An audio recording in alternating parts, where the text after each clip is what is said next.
Arturo Luis Alonso Padilla. Arturo Luis es de la generación 1970-1973. Él estudió aquí, es exalumno de la secundaria 101. Estudió también en la gloriosa preparatoria número 6 Antonio Caso de la UNAM, que está en Coyoacán, y a la que seguramente ustedes aspiran a entrar, 5 o 6, ¿verdad? Por ahí va. Entonces, estudió en la Facultad de Economía en la Universidad Nacional Autónoma de México. Fue reportero del periódico La Extra, siendo un hombre muy joven todavía. Después estudió la licenciatura en Historia en la Escuela Nacional de Antropología e Historia. A partir de 1989 labora como docente de Historia en distintas instituciones como la Universidad Latina, Fomento Cultural SONEX, el Colegio de Ciencias y Humanidades, Plantel Sur de la UNAM y en la Escuela Nacional de Antropología e Historia. Es investigador de tiempo completo y ha escrito y coordinado varios libros, algunos de los cuales están ya expuestos aquí en la exposición, así como publicaciones científicas nacionales y extranjeras. Ha impartido clases sobre sociedades industriales en la Escuela Nacional de Antropología e Historia y tiene por línea de investigación formativa el siglo XX mexicano. Como asesor o tutor de tesis ha titulado a más de 50 alumnos con temas vinculados a su especialidad siglo XX mexicano. Estudió la maestría en Historia y en Historia en la Escuela Nacional de Antropología e Historia. De 1994 a la fecha es profesor e investigador de tiempo completo, titularse en la licenciatura de Historia de la ENA y de la INA. Tiene el doctorado en Ciencias Sociales en la UAM en el área de Relaciones de Poder y Cultura Política, doctorado internacional en Historiografía e Historia del Arte por la Universidad de Santiago de Compostela en Galicia, España, y actualmente estudia el doctorado en Antropología Física en la Escuela Nacional de Antropología e Historia. Como ustedes verán, tenemos enfrente, ¿no?, una persona de aquellas que les llaman una eminencia en su materia, y él nos va a hablar sobre el tema la guerrilla en la colonia Avante. Es un tema que él sabrá tratar para ustedes, ¿no?, como lo que es, como un profesional y como un historiador. Cedo la palabra a el doctor Arturo Luis Alonso Padilla. Arturo. Muchas gracias. Me da mucho gusto venir ante ustedes, porque yo fui egresado de esta escuela. Yo vivía a una cuadra exactamente acá atrás y me venía todos los días a la secundaria, ¿no? Nuestros uniformes eran diferentes, nosotros nos vestíamos así como de corbata y traíamos un uniforme así como de tipo militar, y las mujeres traían como jumpers. Años después, cuando mi hermano, que también vivía aquí a una cuadra, vino el cambio de uniforme precisamente al que ustedes tienen, ¿no? Bien, yo les voy a hablar de un suceso que quizás han oído o quizás no han escuchado. Este suceso sucedió a 4 cuadras de esta secundaria, y fue un momento en el que se da una balacera en el retorno 24 a 4 cuadras. Las generaciones de nosotros, yo ya en ese momento estaba como en la universidad, salimos a la calle a ver qué era lo que estaba sucediendo, y había un cerco policíaco en torno al retorno 24. En torno a ese suceso se han tejido muchas leyendas, muchas de las cuales no son ciertas, pero esto nos habla de cómo las comunidades, la comunidad de la colonia Avante, ¿sí?, ha venido rememorando una historia que no se hablaba en aquel momento, y no se hablaba porque tenía pues tintes políticos, era un poco peligroso, etc. Bien, aquí tienen ustedes precisamente lo que es la colonia Avante, y aquí tienen exactamente lo que es el retorno 24. La secundaria estaría exactamente aquí, y fue a unas cuantas cuadras. Esto sucedió el 14 de abril de 1977, ¿sí?, en torno a ese retorno, y digamos, Lo que va a suceder es algo así todavía un poco caótico, porque ni siquiera las noticias del momento dan cuenta exactamente de lo que sucedió. Se descubre una casa. En esa casa hay algo que está prohibido en ese momento, que se llaman guerrilleros, y los guerrilleros se defienden dentro de la casa y se suscita la balacera. La balacera se suspende un momento, salen unos niños así chiquitos y luego se reanuda la balacera para al final encontrar muerto a una mujer. Esta mujer es muy joven, tiene 25 años. Se dice que se llevaron a otra persona y que se llevaron a muchos más. Bien, esta es la casa del número 24, ¿sí? Los colonos lo van a recordar muy bien porque la policía se metió a sus casas. Y no solamente se metió a sus casas, sino también sacó cosas de las casas. Hubo robos de parte de la policía. Bien, este suceso va a generar muchas leyendas que se han dicho. Por ejemplo, que hubo balaceras previas antes de esta balacera, que unos dicen que hubo allá por la Centinela, otros dicen que hubo por acá, por Calzada de Tlalpan, ¿no? E incluso, durante mucho tiempo, las generaciones siguientes encontraron una casa acá atrás, en Canal de Miramontes, y decían que esa era la casa, cuando la casa estaba en el 24. Incluso muchos estudiantes de la secundaria se saltaban a la casa para ver lo que había dentro, ¿sí? Y entonces, bajo esa curiosidad, bueno, no lo deberían hacer y no hay que hacerlo, pero lo hacían. En ese momento se crean todas estas leyendas de carácter urbano y se las han repetido. Yo, cuando dije que iba a hablar de esto, me siguen llegando de repente comentarios y me siguen diciendo cosas que no sabía y que siguen repitiendo las leyendas urbanas. Entonces, lo que vamos a hacer aquí es trabajar precisamente lo que es la reconstrucción histórica. La reconstrucción histórica nos permite ir a las fuentes, encontrar exactamente qué fue lo que sucedió más allá de lo que la gente cree. Para eso los historiadores tenemos archivos, es decir, hay lugares donde reportó la policía, hay lugares donde los aparatos de seguridad reportaron, y esos archivos durante 2000-2010 pudieron consultarse y por lo tanto pudimos reconstruir. Bien, la casa esta de Canal de Miramontes de ninguna manera era una casa de la villa, no era la casa de la guerrilla. En realidad era la casa que había pertenecido a un narcotraficante que se llama Alberto Sicilia, que ni siquiera vivía allí.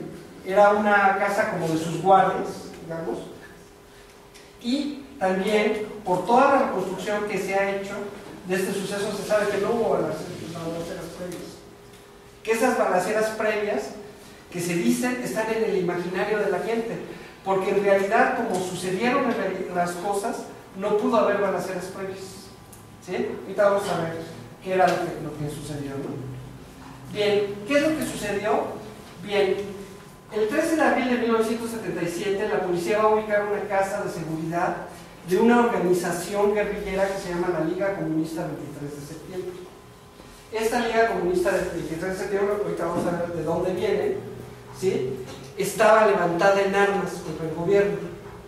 En esta casa vivían Francisco Pérez Rayón y María Margarita Andrade Vallejo, de 25 años, y su hijo Andrés Alfonso Pérez. Cuando se viene la balacera, es capturado Francisco Pérez Rayón y María Margarita se enfrenta con más de 100 policías, ¿sí? Logra ir a 5 y finalmente ella se suicida. Su hijo Andrés Alfonso Pérez es sacado de la casa y sobrevive actualmente. Es decir, este niño ahora es un joven que sobrevivió a la balacera. Este cerco policial se va a iniciar muy temprano, más o menos a las 7 de la mañana. Cayeron directamente a la casa, por eso no pudo haber balaceras alrededor. Es decir, ya sabían dónde estaba la casa, la ubicaron, llegó la policía, la ubicaron y fue una sorpresa que a Pérez Rayón lo toman preso, ¿sí? le dicen, ¿es usted Pérez Rayón? Y lo agarran, y en el momento en el que lo agarran, ¿sí?, Margarita Andrade Vallejo se les enfrenta a la policía. Bien, ella finalmente, para evitar ser capturada, se suicida. Se suicida y por lo tanto, pues esto se vuelve una especie como de trauma dentro de la colonia, porque duraron los policías muchos días, la gente no sabía bien lo que había pasado, ¿no? Para poder entender un suceso de esta magnitud, de repente una casa de seguridad, una balacera, es algo que nos parece algo así como ahora con la delincuencia organizada, ¿no? Pero esto no fue así. En realidad, estas personas que estaban ahí son un fenómeno social que vamos a explicar.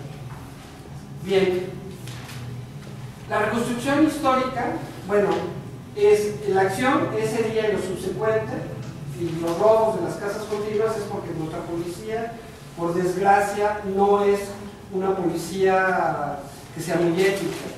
Ojalá lo sea, ¿no? Los vecinos se quejaron de que les habían robado cosas, pero no pudieron hacer nada. Las cosas de allá para acá han cambiado mucho.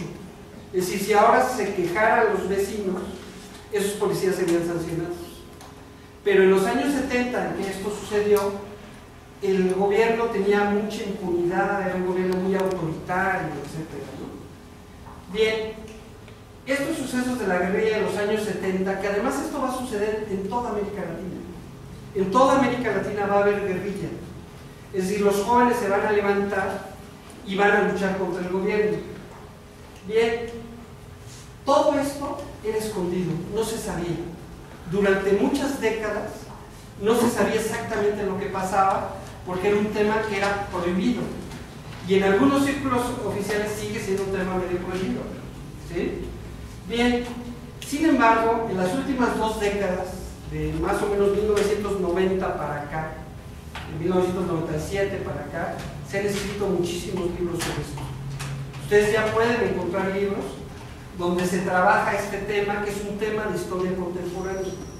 Es un tema que, bien o mal, haya pareceres de un lado, haya pareceres, conforma parte de la historia nacional. Es parte de nuestra historia y por lo tanto pues tenemos que saber qué es lo que sucede, ¿no? Bien, ¿por qué había guerrilla en 1977? Esa es la primera pregunta. ¿Por qué un grupo de jóvenes se arma y se levanta en armas? La mayoría de las personas piensan que el conflicto de 1968 terminó el 2 de octubre. El 2 de octubre vino la matanza de estudiantes, que todo el mundo se fue a su casa, y eso no fue así.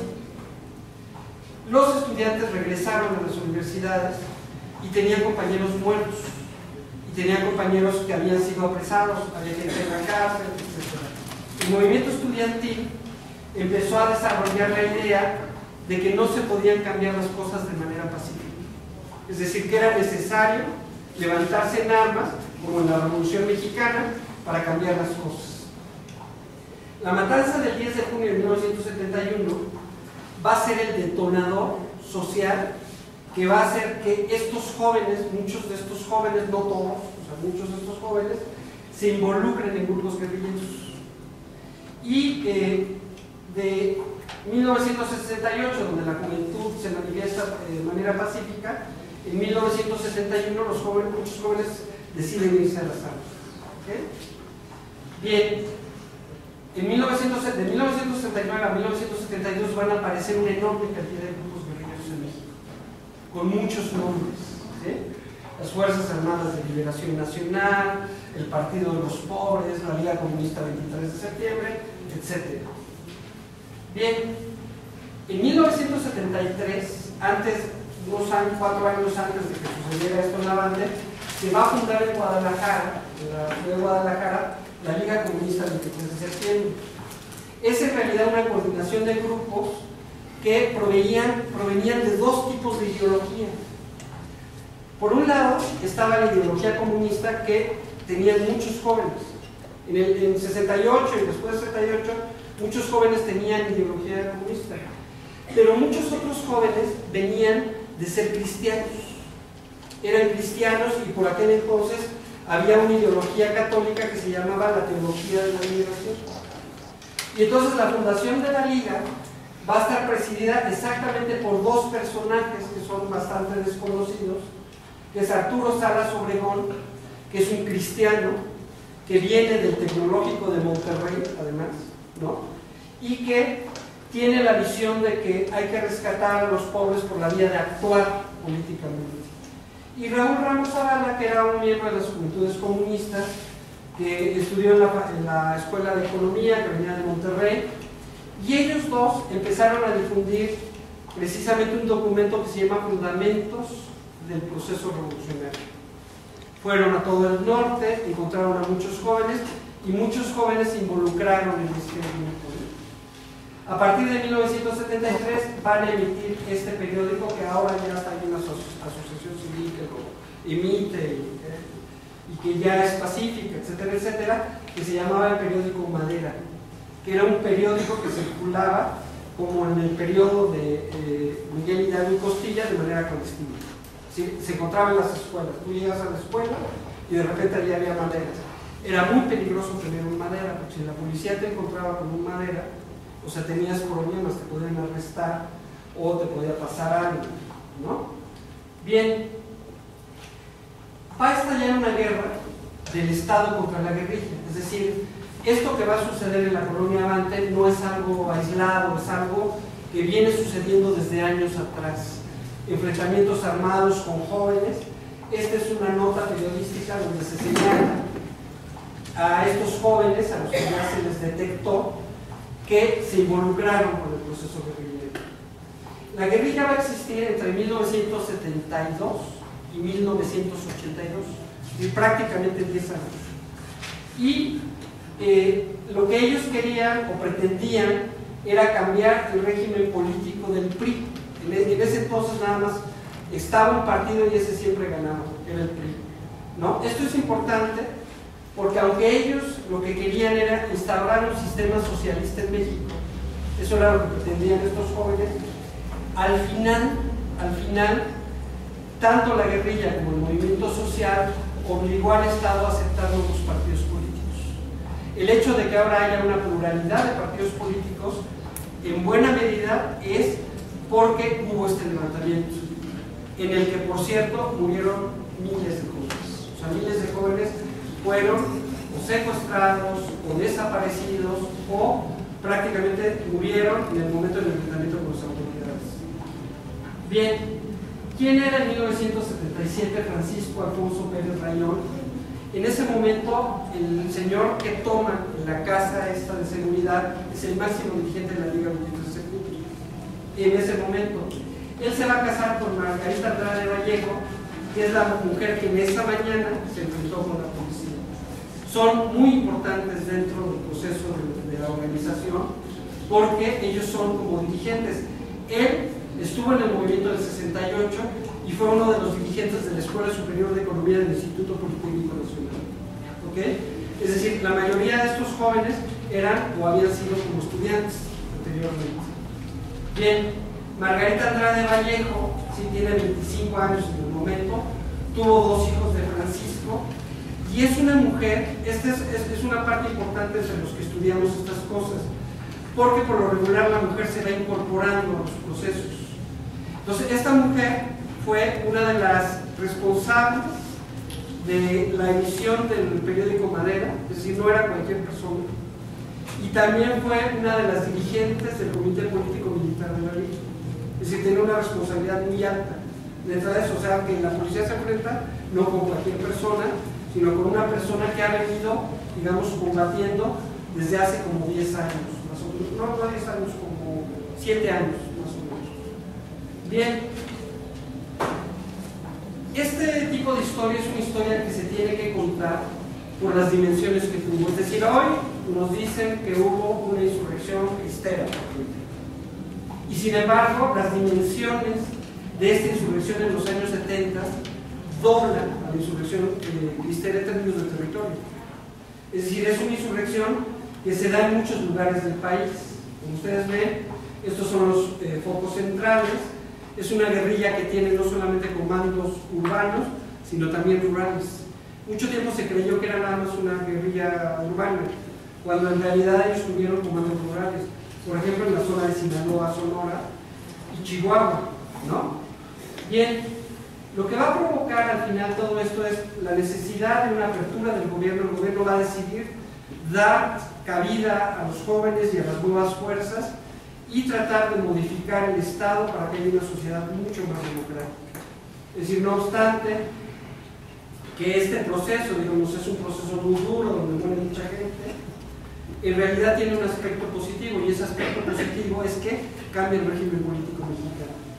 El régimen político mexicano es ahora mucho más plural porque los jóvenes en los años 70 se levantaron en la lucha, ¿verdad? Bien, esta es una historia del tiempo presente, es una historia que tiene que ser contada. Lo peor que puede hacer la historia es borrar lo que pasó.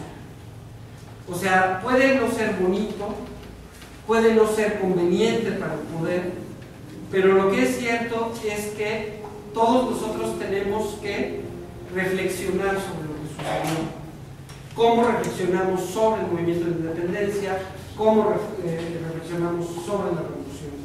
La historia del tiempo presente es una historia que también se tiene que dar a todos los niveles. Es muy importante porque en todos los países de América Latina la posguerrilla supuso un proceso que se llama proceso de recuperación de la memoria. ¿Qué es esto? Es incorporar a los que se levantaron y darles un lugar dentro de la sociedad para restañar las heridas que la propia sociedad hizo. Eso se llama recuperación de la memoria, y la recuperación de la memoria, ¿sí?, implica tres factores. Es que haya justicia, que aquellos abusos que cometió el Estado en ese momento sean castigados, que aquellos abusos que cometió la guerrilla también sean castigados y se logre la justicia, que se establezca la verdad de lo que sucedió, es decir, la verdad de qué era lo que pretendían estas personas, si era justo o no era justo, etcétera, etcétera, y finalmente la reparación social. ¿Qué quiere decir esto? Que en una sociedad democrática nosotros tenemos que vivir y convivir sobre la base de una armonía pacífica. Y si hay heridas, porque la mamá de Margarita Andrade Vallejo pues es una madre mexicana, ella pide también justicia por lo que pasó, o el hecho de que López Rayón, por ejemplo, desapareció y nunca se volvió a saber qué había pasado con él, nunca se supo. Los familiares de López Rayón reclaman, ¿sí?, la aparición de López Rayón. Por lo tanto, es necesario que exista una reparación social para que aquellos sectores que se levantaron en algún momento se puedan reintegrar a la sociedad, ¿no?, y podamos estar de aquí en adelante una sociedad mucho más armónica, con mucho mayor convivencia. ¿Ok? Bien, no sé si ustedes conocían esta situación, ¿no? Si habían oído hablar de ella, bueno, pues comentemos sobre esto, ¿no? Perfecto, pues emotivo realmente este hecho, sobre todo porque está dentro de nuestra comunidad escolar, porque ellos como exalumnos lo vivieron, lo tienen como una historia que se cuenta alrededor de este plantel. No sé si hay alguna pregunta, abrimos la sección de preguntas, lo que ustedes como estudiantes quieran preguntar sobre el tema que nuestro expositor acaba de realizar. Se abre la sección de preguntas. ¿Quién iniciaría? Nuestros asistentes, papás, con todo gusto, también les escuchamos. Sí. Yo quiero hacer una pregunta. ¿Aquí también fueron a verlo o cómo se pudieron enterar ustedes de que era una guerrilla, que estaban en la escuela, en su casa, dónde? En aquel entonces no se sabía bien qué era. Por eso se tejían leyendas. Cuando la gente no sabe exactamente lo que sucedió, se inventan historias. Y esas historias reponen, digamos, los vacíos que existen sobre lo que realmente sucedió. Se sabe ahora porque los historiadores trabajamos en archivos de seguridad nacional. Y entonces todo lo que sucedió, pues hay reportes de la policía sobre lo que sucede. Está, por ejemplo, hay fotografías, una de las fotografías que aparece, que es la de López Rayón, que tiene unas letras, esa foto fue tomada dentro de la delegación de policía. Entonces hay archivos. Gracias a los archivos nosotros podemos saber lo que sucede.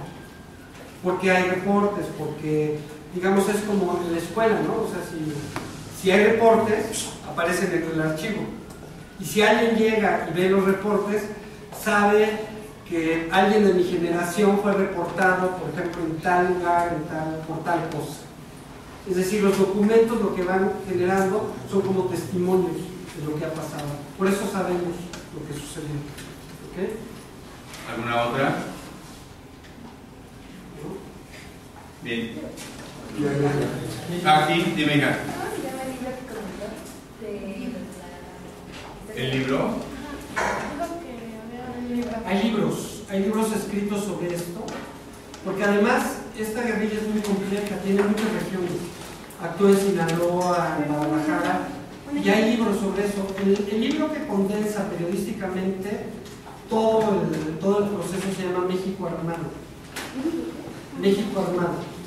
¿Sí? Y lo hace una periodista, ¿sí? Que se llama Lidia Armendáriz.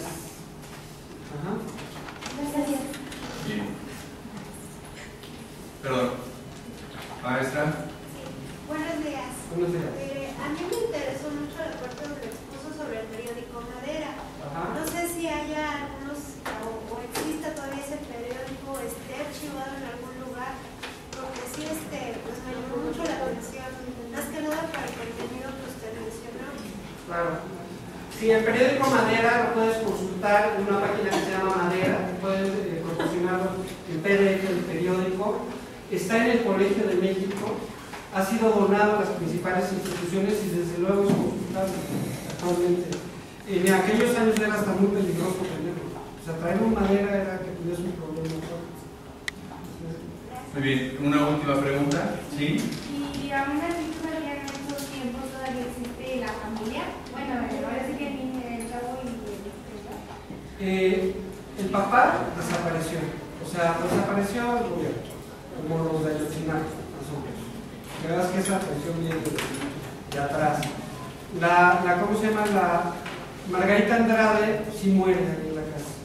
Incluso está un poco borrada, pero viene arriba la foto del cadáver de ella. Viene acá abajo y luego acá viene abajo. Y los hijos de guerrilleros,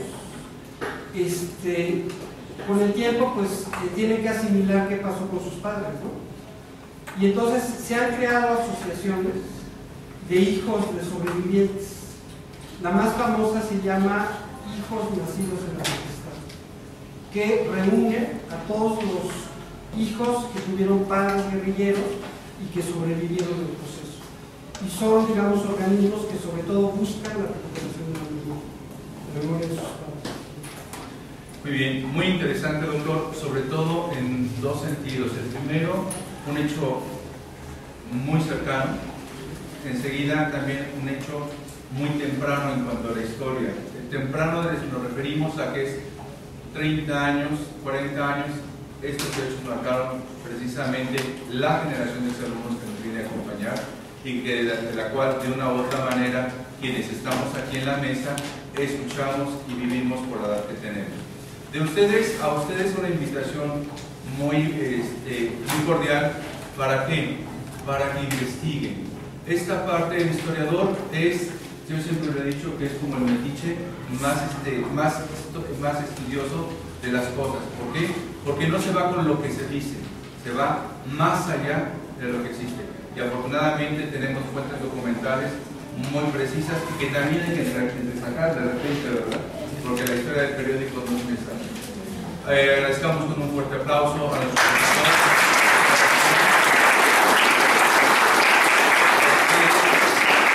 A ustedes por su presencia y le pido a mi maestra directora, a nuestra maestra directora, que le haga entrega del reconocimiento. Sentados ustedes, por favor. Maestra. Un fuerte aplauso. La secundaria diurna 101 turno matutino otorga el presente reconocimiento al doctor Arturo Luis Alonso Padilla por su valiosa participación en la Semana Cultural en el 50 aniversario de nuestra escuela con la ponencia La guerrilla urbana, mitos y leyendas. Muchas gracias.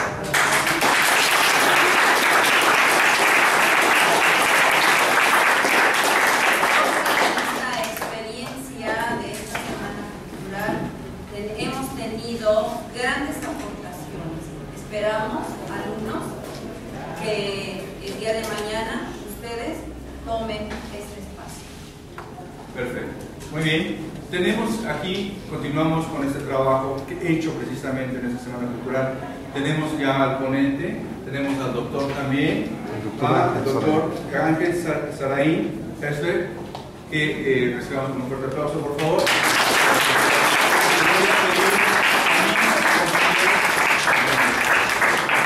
Les voy a pedir a mis alumnos se pongan de pie, salgamos de la misma manera para que les permitamos a otro grupo hacer. Avanzamos y la